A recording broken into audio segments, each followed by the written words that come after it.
Welcome to the Mothman in the Bible Belt podcast with your host, Buck Fantastic.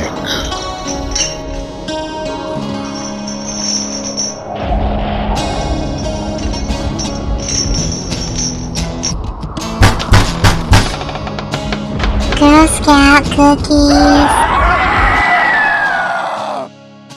University of Charleston medicinal chemistry professor Dr. Rebecca Linger joins me this week to discuss plant-based medicine and the debut book she co-authored, A Guide to the Toxicology of Select Medicinal Plants and Herbs of Eastern North America.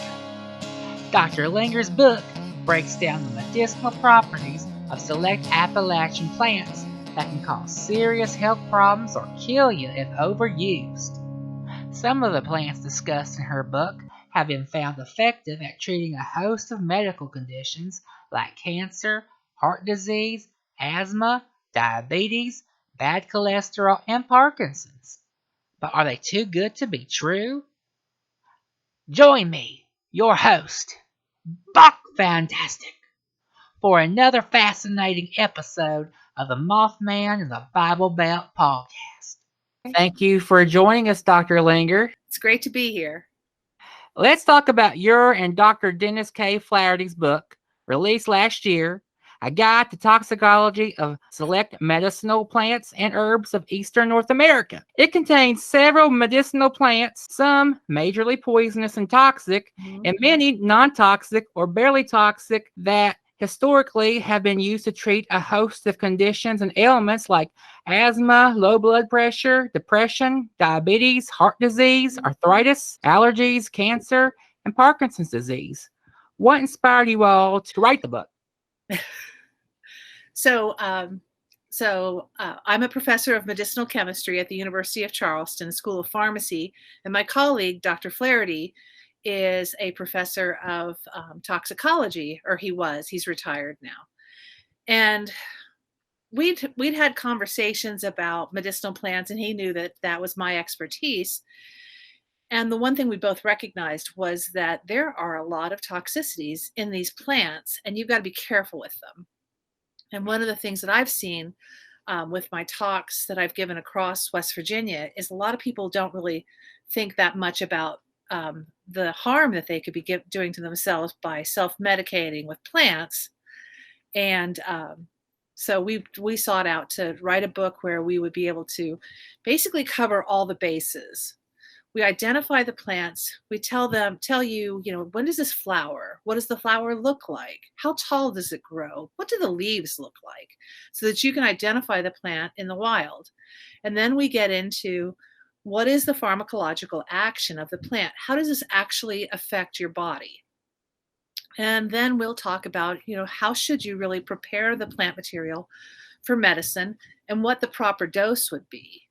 And so we were writing that about the plants that are used traditionally for medicinal purposes, but we also wanted to talk about some of those plants that are out there that are really, really toxic and poisonous. And so, we talk about things like poison hemlock, really more on the aspect of this is a plant that is really toxic and you have to avoid it. But what's interesting about some of those really toxic plants is that in ancient times, they were used as medicine. So for example, there's a plant called deadly nightshade or black nightshade. And the berries of that would be crushed and used. They were used in ancient Rome to cause your pupils to dilate. And the thought is that, a dilated pupil is something that makes your eye look a lot softer. And of course, there's the old adage that how do you know that somebody really loves you? Well, their pupils dilate when they see you. And so that plant has a common name of belladonna, which is Italian for a beautiful woman. So, but that's a plant that's really, really toxic. And nowadays, we really don't use it for medicine. Although, 50 years ago, they were using the juice as a thing that would dilate your pupils. Did COVID-19 put a dent in you all promoting the book and getting it to the consumers? Yeah, that was the thing. We got it finished. It was like, okay, well, now we're going to publish it right in the middle of a pandemic. And so one of my biggest things was I wanted to do some author, we wanted to do a book tour on it. And unfortunately, of course, no one wanted to have large gatherings. And so I hawked it on my own. One of the things that we found was that it was difficult to find an agent and a publisher. And so we thought, well, that's fine. We'll just publish it ourselves. This will be our first off. And recognizing that when you do that, if you publish your first book self-publishing, you cannot go back and get an agent. That it's like that book is dead. So yeah, COVID put a big damper in our dreams of getting this book out there, but we've done pretty good. I just ordered the 4th printing of the book, so there'll be plenty for Christmas. Did you catch slack from Big Pharma or UC over the publication of your book? No, not really, not at all. And actually, what's really interesting is that if you watch television and you look at the commercials that are coming out, Big Pharma is now starting to embrace natural products. There are actual Pepto-Bismol products that have natural components in them. That was the one that I really saw. There are sleep aids that are being put out by NyQuil that have melatonin, which is not really from a plant. It's a compound that was developed, but it also has chamomile in it and other sedative herbals. And so it seems to me like big pharma is trying to cash in on the herbal movement as well. Back in the day, food was considered medicine. A ton of herbs and plants were viewed as medicine from ancient time to the Middle Ages. How did that philosophy change? Well, I think really just in the past few years, there's always, up until probably maybe the 1940s and 50s, there was this attitude of what you eat, how much you exercise, what you do in your life is going to keep you healthful. And we've gotten into this idea of food for fuel and nothing else. And so we have all these fast foods that we eat, and we've gotten so acclimatized to eating things on the go that we don't even think about, oh, I really need to make sure that I'm getting a balanced diet. We all talk about the food pyramid. We all talk about the square meal and the 4 quadrants of the plate, which the FDA is always, or who is it? It's the USDA is always touting to us in elementary school. But I think that's really what happened, was that as the industrial age expanded and people had less time to really sit down and cook, that we got away from the idea of eating a balanced diet, and that will keep you healthful. Can you give folks a brief overview of what plant-based medicine is and how the movement began?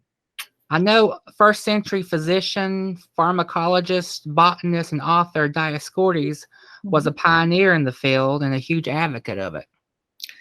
Well, he was an advocate of it. I wouldn't say that he was a pioneer, because plant-based medicine is ancient. We have scrolls from ancient China that talk about how plants can be used. Chinese medicine is one of the oldest on the planet that is still, today using plant-based medicine. Ayurvedic medicine from India also is very, very ancient. The ancient Egyptians had the Ebers papyrus, which is basically it's a papyrus, but it talked about how various plants are used as medicine that were growing in the Indus Valley in Egypt at the time of the pharaohs. What's cool about that is a lot of those plants are ones that we still recognize that have medicinal properties. And so, historically, plants being used as medicine is something that is extremely ancient. one last little thing that I find fascinating is that there was a grave in Germany that was excavated, and they realized that it was a Neanderthal grave. And they found the bones of the Neanderthal, and all around the bones were plants and flowers that had medicinal properties. And so the question is begged, did the Neanderthals recognize the medicinal properties of these plants? Was this person that was buried there perhaps a shaman that knew how to doctor other people, and so the tools of his or her trade were buried with him? That's the thing that I like to think of with that. But even as this country was getting off on its feet, in 1820, the United States published its first pharmacopoeia, which is a listing of all of the medicinal compounds that are available. And when you look at the 1820 pharmacopoeia, it's all plants. It's like, you use this plant, you prepare it this way, and it will treat this disease. But again, when we started to be able to figure out that we could manufacture a plant or manufacture drugs to treat, that's when we really started getting away from plant-based medicine and using that to treat people. You write about numerous ways to administer the herbal medicines in your book. Decoction. Okay, you say decoction. Yeah. Am I pronouncing it right? Decoction? No, decoction. Decoction. There Infusions, powders, elixirs, and syrups. What's the cheapest means for people who are who are low budget to get a therapeutic benefit from many of these herbs? What route should they use? Well, what route? And most of the routes for beneficial use is oral, of course, but whether or not you're going to make an infusion from a plant or a decoction depends on what part of the plant you're going to be using. So for instance, we use this fancy term infusion, but all that means is I'm going to make a tea of it. So I have the flowers or I have the tender leaves and I pour boiling water over those and I let them steep. That is an infusion. A decoction is where maybe you have the more woody parts of the plant. A lot of woody plants like shrubs and trees have medicine in the inner bark of those plants, or maybe the root has a lot of medicine in it. And so in those cases, what you would do is you would take that plant material, whether bark or root, and boil it. And when you boil it, that's a decoction. Okay. So when we think about these things, an infusion is pretty, it's not very strong. A decoction is probably a little stronger because you're boiling the plant material, so you're extracting more of the medicine out of it.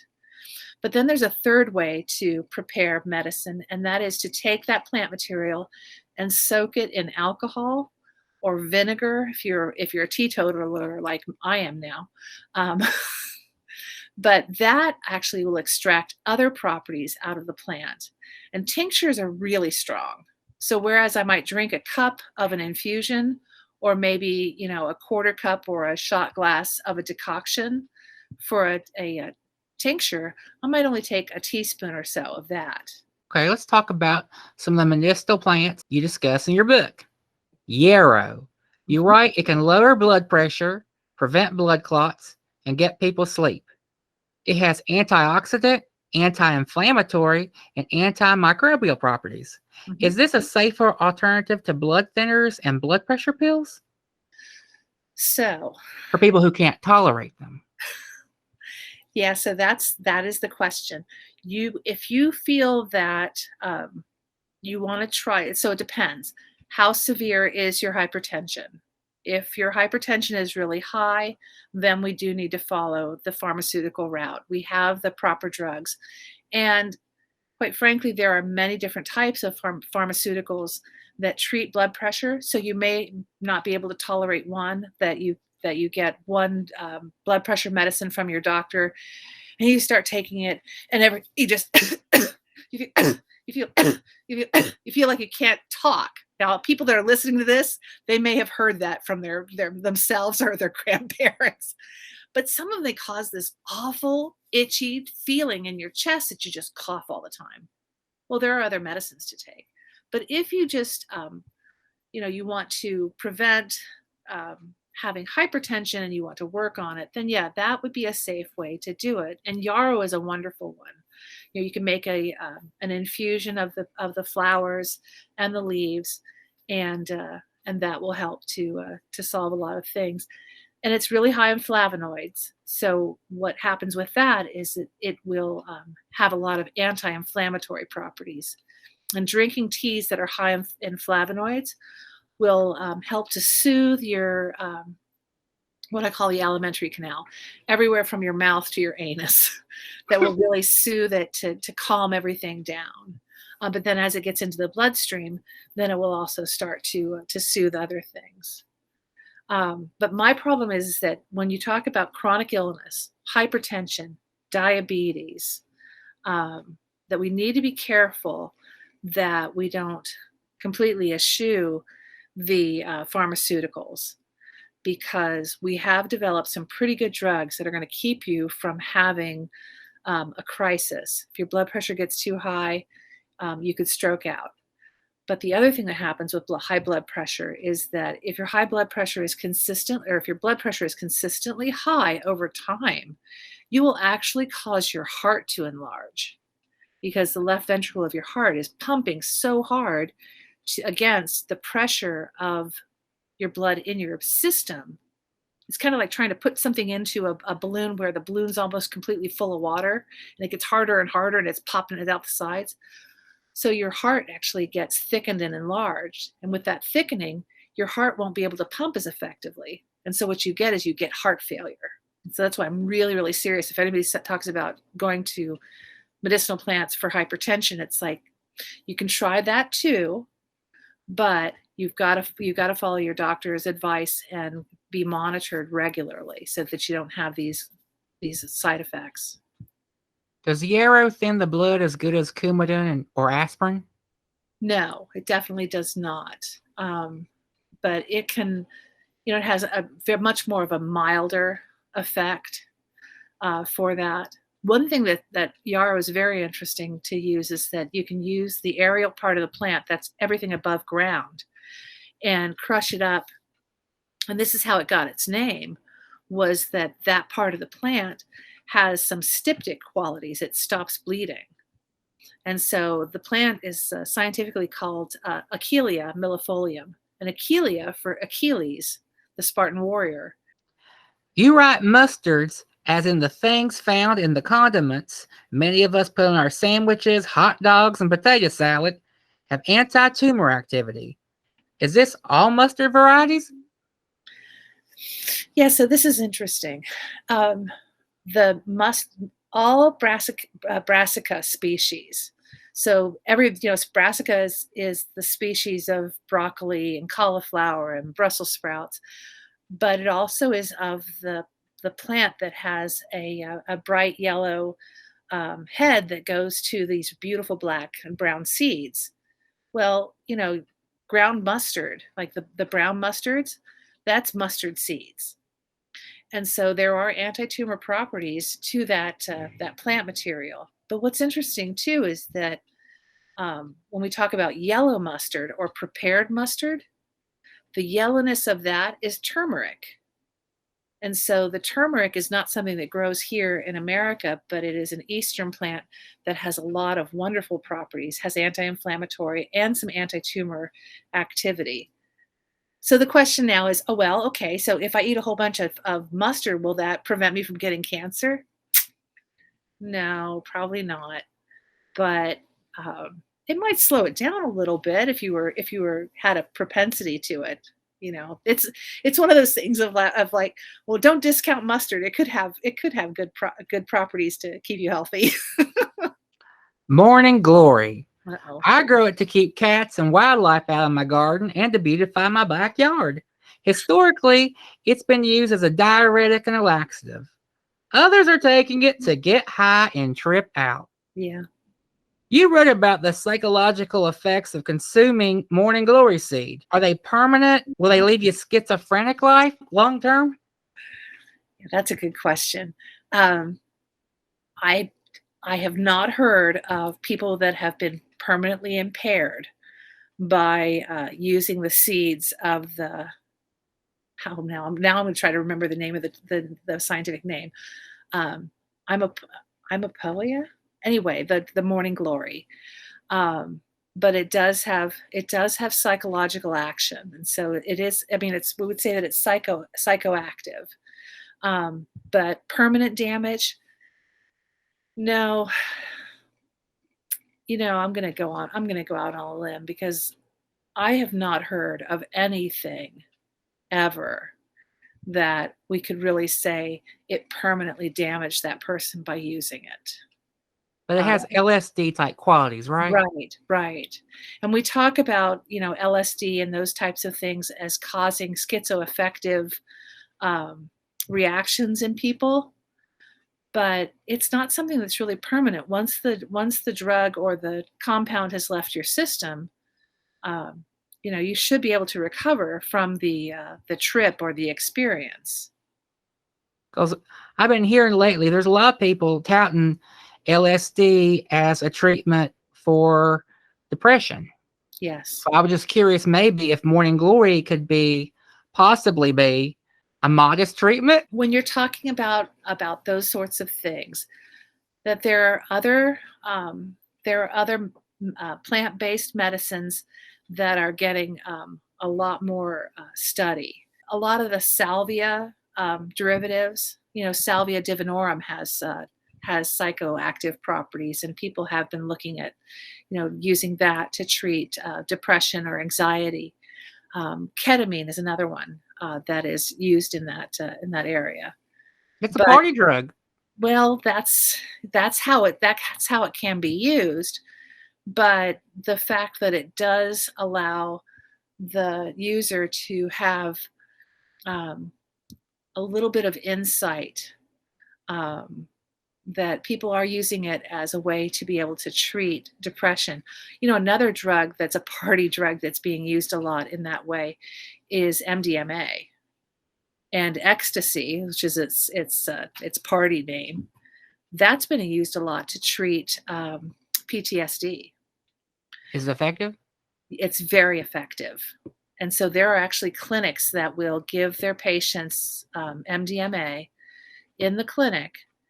And then when the person is on MDMA, then they're really able to start talking about the triggers or what happened to them to cause their PTSD, and to be able to really work through it without the reaction and the anxiety that occurs because of the PTSD. It's very interesting. You write about several anti-cancer plants like hawthorn, bittersweet nightshade, pokeweed seed, Virginia creeper, red clover, yew, and goldenseal. Are these plants patients should consider as an alternative to chemotherapy, radiation, or surgery, or something to just supplement these things? Basically, when we talk about plants and their medicinal properties, in terms of the end user using these plants to treat themselves, I would say, a great deal of caution needs to be taken. Analysis of the plant material and exactly what cancers that have been studied that these are able to treat is probably a safer way of going. But that being said, I would say that if you have a risk of cancer in your family history, for instance, all around me, my cousins all have huge cancer risks in their family that came from the relative that is not related to me. In my family, the only thing that we really have is colon cancer that we have to be very careful with. That's in my bloodline. And so, if there was a plant that I could make as a tea that was purported to, slow down or help with colon cancer, that might be something that I would consider. But now that being said, specifically, colon cancer is especially treated by having, a high fiber diet. making sure that you are adequately hydrated, that you don't have bouts of constipation, and that your bowels are moving very well and healthily. So I'd say that you could look into it and possibly use it, but as we say, these are toxic plants, and so you've got to be careful with how much you do use. Let's talk Goldenseal. There's an abundance of it in West Virginia. The roots contain berberine, a drug known for lowering blood sugar, bad LDL cholesterol, inhibiting blood clots, and improving ventricle function. And as previously mentioned, it has anti-tumor properties. You write people can take it as a powder or tincture. Can a person just consume the dried roots? So this is actually one of the plants, or it's actually yellow root, which is a cousin to Goldenseal. This was one of the first medicinal plants that was used on me as a kid. And so I will tell you that you could try to eat the root by itself. It is incredibly bitter. It is really, really, really bitter. But what my grandma would do was that she had a little tin of yellow root powder, and whenever I get canker sores, she'd have me wet my finger, tap it in the tin, and then tamp that powder into the wound, and it would clear up. It would really clear up quickly. So I would say that if you wanted to use Goldenseal, you could probably like make a tincture out of it, turn it into a syrup by putting some honey with it to make it more palatable. But just chewing on the root, I don't think you could do it. You write that most Goldenseal is safe when purified. How does one purify Goldenseal, the root? Well, so purification would be that you would take the root, you would peel it. So you want to get the bark of the root off of it, and you would grind it up into the powder. And purification usually is an extractive property. So it's a question of what parts of the plant are you really wanting to pull out. And berberine is an alkaloid. So it is going to be positively charged. So it's going to be water soluble. So you'll pull more of that out that way. And I think that's really where we were going with that, was that, if you're using a tincture, you are purifying it by doing that, by making a tincture of it and letting it sit. But you can actually, make a decoction and drink the decoction, which in a sense is an extractive property that you would be separating it from some things that might cause you problems. Consumer Lab, which tests supplements for purity, impurities, and quality, stated there is no proof Goldenseal extract has any benefits, even though it does contain berberine. They state the berberine concentration in Goldenseal is low. Does this mean you need to take more Goldenseal than what you recommend in your book to receive a therapeutic benefit? What have you heard? There's a couple of ways to look at that. It's probably, for it to be really effective and lower your cholesterol like our statin drugs do, you would have to take a great amount of it, and you probably wouldn't be able to tolerate that because of the bitter flavor. So that's true. We've been looking at berberine on its own for its pharmacological action, and it's not that great. But one of the things that we have seen with plant-based medicine is that if you treat with the whole plant, there's almost a synergistic effect that's taking place, that there are other compounds in the plant material that boost the activity of the active compound. So for instance, berberine, there's not a lot in there, but how bioavailable is berberine on its own? So if I just took berberine, would it be able to get into my system, or would it stay in my gut and my small intestine and my colon? You know what I'm saying? But when you are using a whole plant, there are other compounds in there that might actually stimulate transporters in our small intestine to pull that berberine into our bloodstream. These are the things that it's been really difficult to get the modern pharmaceutical industry to look at. In 2017, Consumer Lab tested 13 berberine supplements. A few berberine supplements contained little or no berberine. They discovered 67% of Goldenseal root powders and extracts did not contain the minimum expected amount of berberines based on the United States pharmacopoeial standards.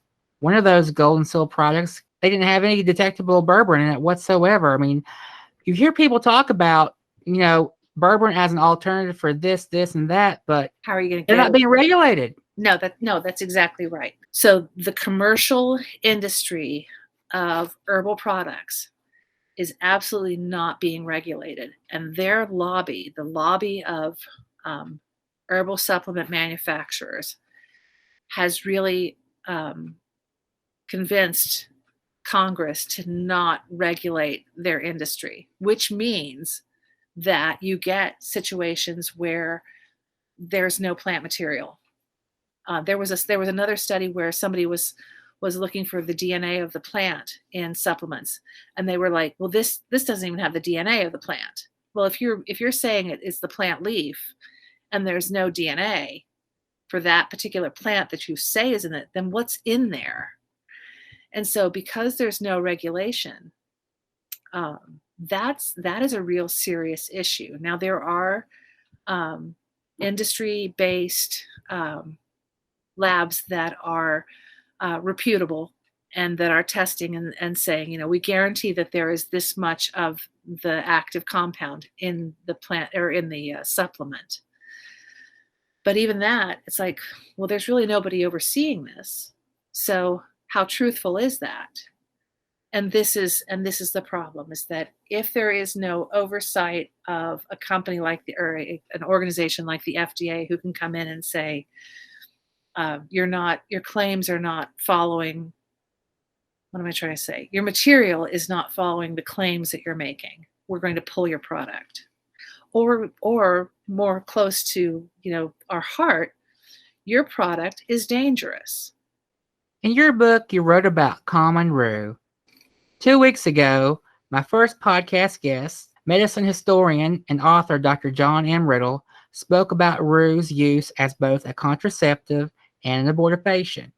You write, rue taken orally can help nervousness, hysteria, and headaches, and used topically, it can help arthritis, sprains, and repel bugs. Mm-hmm. Is there a ton of data backing up those therapeutic capabilities?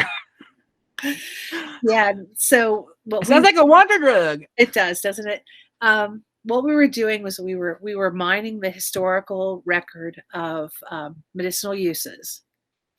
And so when you think about how a plant is being used, we were looking back at, some old herbals or, books that are following the ancient texts of how plants were being used. A lot of our explanations of how a plant was being used, we're pulling from that. So it does sound like common rue is a wonder drug, but so. You also write, fresh rue plant extracts can induce kidney and liver damage. Are you referring to the concentrated oils? Yes. So what we're saying is that with rue, it. So what were there 48 different monographs in there. So rue, I believe that we said that you had to cook it. Didn't we say that you would make a decoction of it, or you would make an infusion of it? There are some compounds in plant material that when you're using the raw juice, that it can cause damage to your organs. And so rue is one of those. And so, there's certain things that can happen to your kidneys. You can start to cause, there are some, how do I say this? There are some plant materials that will cause you to have nephritis. So your nephron becomes infected, or not infected, but inflamed rather. But with your liver, there are some that will actually cause the cells to die off. Okay. And so there are plant-based compounds that see, there's two ways a cell dies. One is that it just blows up, and we call that necrosis. But then there's another way that a cell dies, where chemicals will say, now it's time for you to go, and you need to put yourself away. And so it very carefully starts packing up everything, and that's called apoptosis. And some of the plant material, especially I think in the fresh rue juice, it will trigger apoptosis in the liver, and so those cells just sit there and go, "Oh, I'm sorry. Now it's time for me to go. Okay, so I'm going to pack myself up and die." But it's a very, very organized cell death, so that it doesn't cause, because necrosis can be very, very toxic to the whole system, because there can be toxins that get into your bloodstream and they can cause all kinds of problems. So you should dry the rue leaves first? Dry them, and don't eat them raw. Don't eat them, you need to process them. Dr. Riddle said that women used to put rue leaves in salads and eat them. The entire family used to eat them as a contraceptive. So I was just curious about that. So that's interesting. You write about a few medicinal plants having carcinogenic and mutagenic properties, containing Petaliquis, saffron, and pyrrolizidine alkaloids. Pyrazolidine alkaloids. I know Butterbur, which I have taken in the past, has those, I can't pronounce, alkaloids, but they can be removed from the plant. Can many of these plants have their toxic, harmful byproducts removed by a chemist or someone? There are certain ways that you can prepare the plant material, and that will extract some of those compounds. But especially like the pyrazolidine alkaloids, those can be extracted. But some of the plant material that has pharmacological action are also alkaloids. So when you're trying to get rid of the poison, you may actually take some of the medicine out of it as well. So it becomes a tricky balance. It's like, what exactly are you going to be able to do with that plant material? And that's the thing, is that you've got to be really careful if you're going to be dosing yourself with this stuff. Lots of foods and herbs have pro-estrogenic activity, which are great for many women, but horrible in men. What herbal supplements should men over 40 with low or decreased testosterone avoid? Oh, that's a good question. Yeah, estrogenic compounds do have a tendency to increase the breast tissue. And maybe that's something you want, and maybe it's not. I would say that possibly you want to avoid using things like black cohosh, golden ragwort. Those are the two major ones that have really strong estrogenic effect, and really are very beneficial to women, and probably would not be that great for men. Yeah, as men age, their body's output of testosterone decreases over time, leaving many men depressed, fatigued, overweight, and with a low sperm count. Mm-hmm. The pharmaceutical avenue many men pursue for low testosterone is testosterone replacement therapy, but that can exacerbate sleep apnea, cause man boobs, and increase, as you said, red blood cell counts, which can cause stroke and heart attack inducing clots. Yeah. Herbs like Asian red ginseng and holy root extract, fenugreek seeds, and ashwagandha are touted in many studies as having testosterone promoting capabilities with lesser side effects. In your opinion, are those 4 supplements the best at treating low testosterone naturally, or are there better ones? I would say, a couple of those, like the ashwagandha and the ginseng, those are also adaptogens. They're going to help to kind of smooth out your irritability, but they have action on your psychological well-being. So they're going to be more mean, they're not really sedative that much. I mean, ginseng's actually stimulatory, but it's the idea that you feel like you're able to handle more stress. They help to, it's not really that they're going to help reduce your stress, but they're going to help to kind of allow you to be able to handle the stress. They break down cortisol, don't they? Yeah, that's one of the things too with those, as I recall.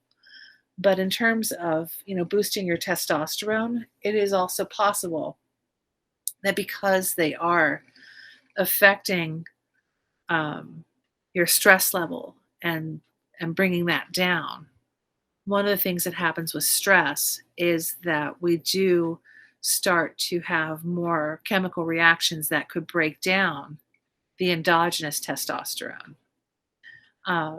And as you mentioned before, so indelicately, testosterone replacement therapy does cause what we like to call gynecomastia, which is where the breast tissue in men enlarges.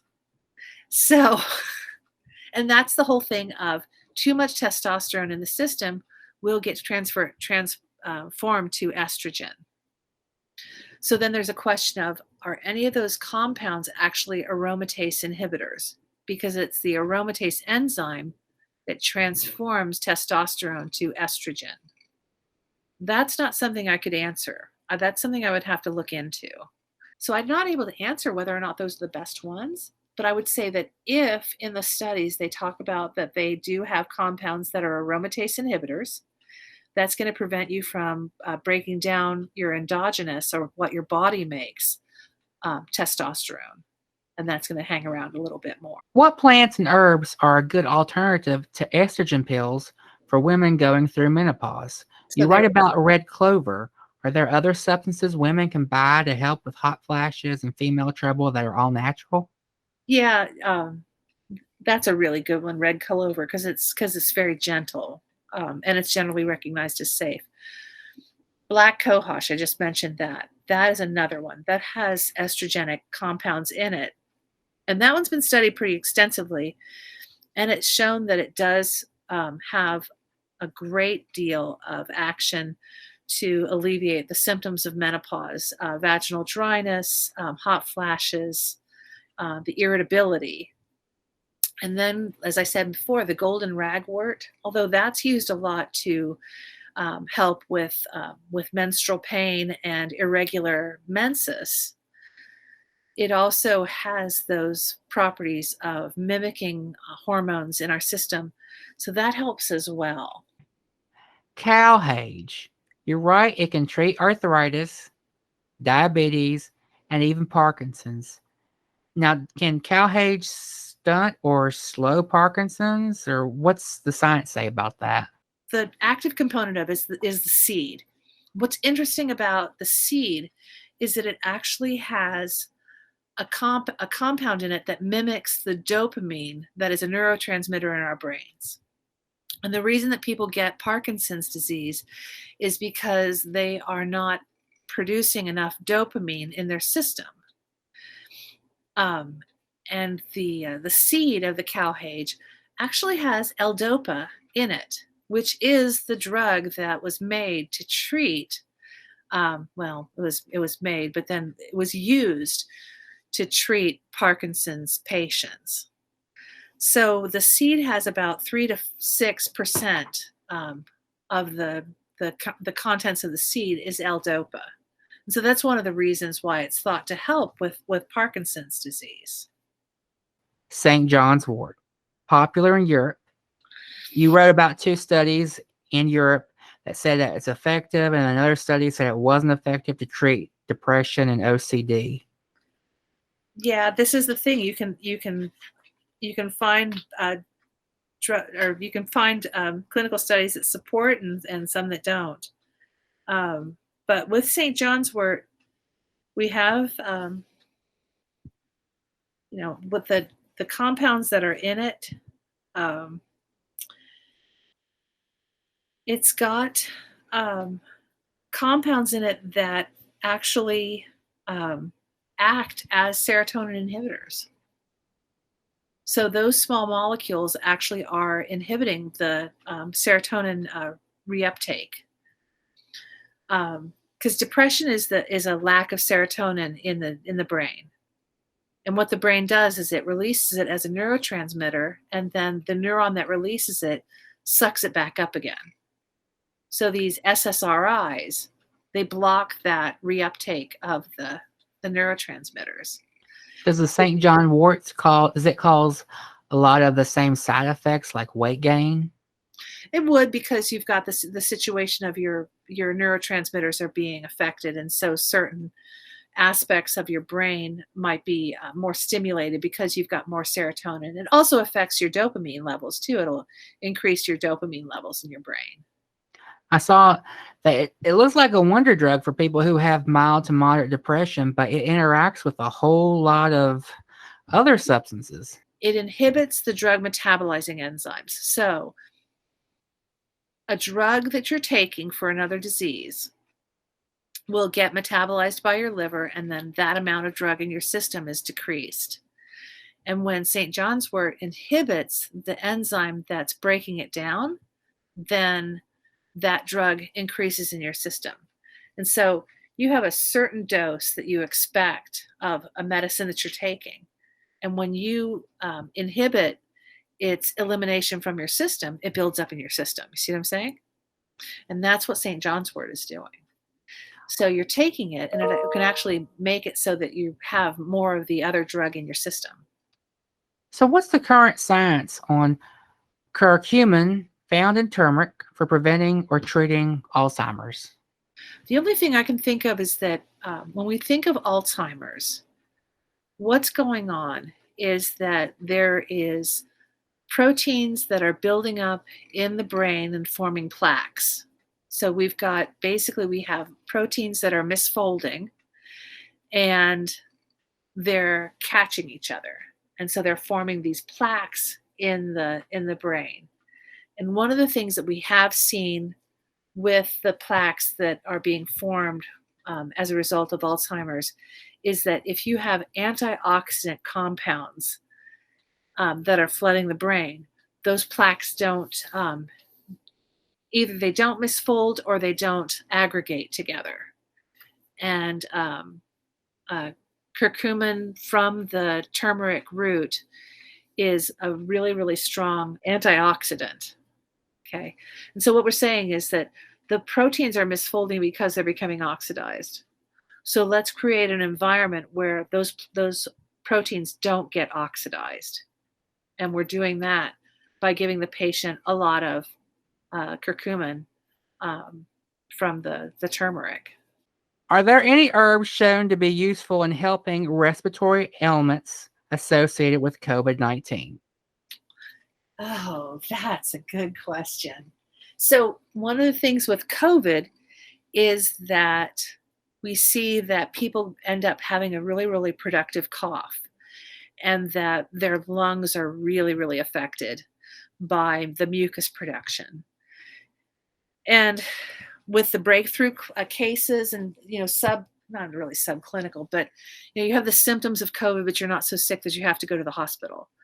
One of the things that we recommend is that, you get up, you move around, you breathe, you drink a lot of water, you keep yourself really, real well hydrated.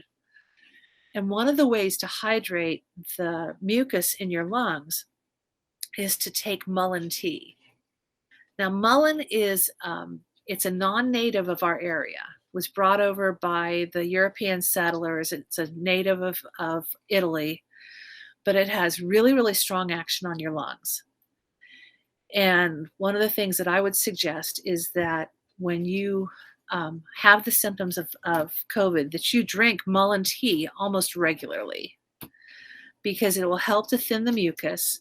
It'll thin it enough that, the way the lung works is that,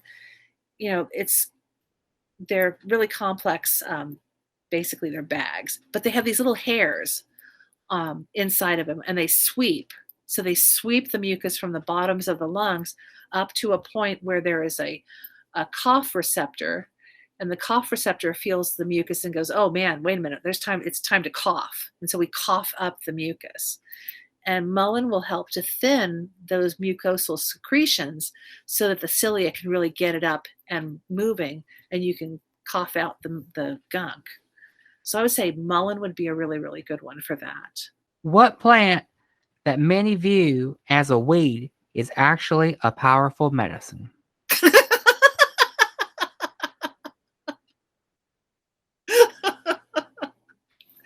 That's funny. You know, the plant that is the powerful medicine that we really all look at as weed, because when it comes up in your yard, you go, man, I don't want to be seeing that. That's nasty. Is the plantain. You know, the broadleaf plantain, it has the leaves that are, they're about 4 inches long and 2 inches wide.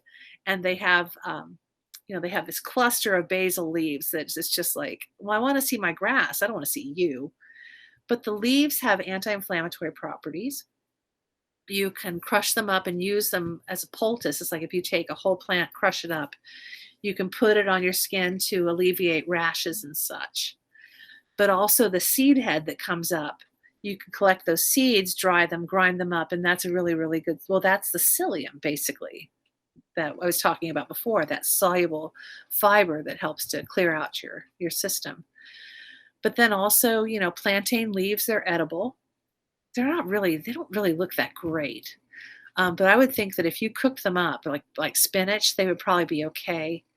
They probably would need a little vinegar. But they're really, really nutritious. They've got a lot of vitamin K, which is good for you, and vitamin C, vitamin A, of course, because every green leafy vegetable has tons of vitamin A in it. And there's a little bit of fiber. So I would say that, of all the things that you look at it and go, man, that's such a weed, that everybody looks down upon, because yarrow is a weed, but it's pretty, golden ragwort is a weed, but it's pretty. There's no redeeming quality to plantain. Except the medicinal properties that I just mentioned. Would you like to say anything else about your book? Well, I will say that it is available through Amazon.com. You can find it by just simply typing in medicinal plant and my last name, Linger. We're selling it for $25 on Amazon.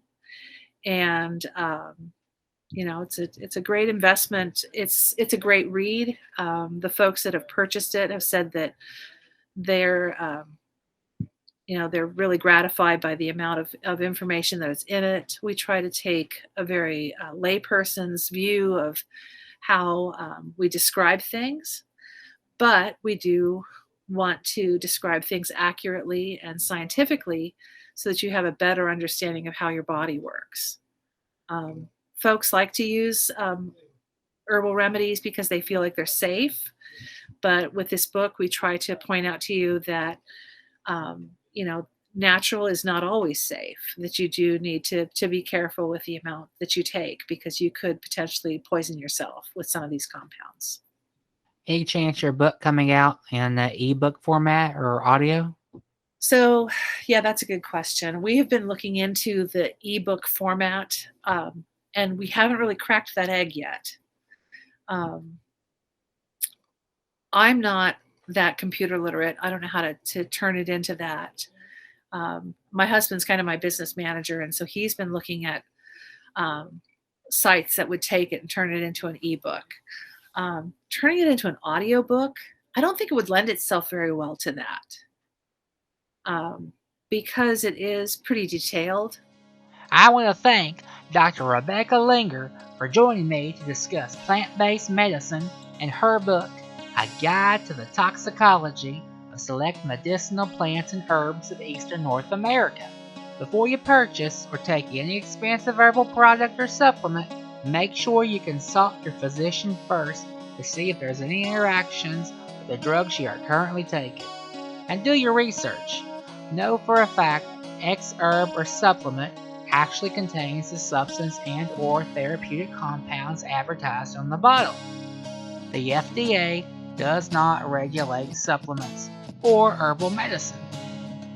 My podcast is currently on Spotify, Apple Podcasts, Google Podcasts, SoundCloud, and YouTube. Check out my website, mothmanandthebiblebelt.com for updates on where you can stream my podcast and links to my social media. If you like my podcast, share it with your friends, family members, neighbors, and worst enemies. Thanks for listening.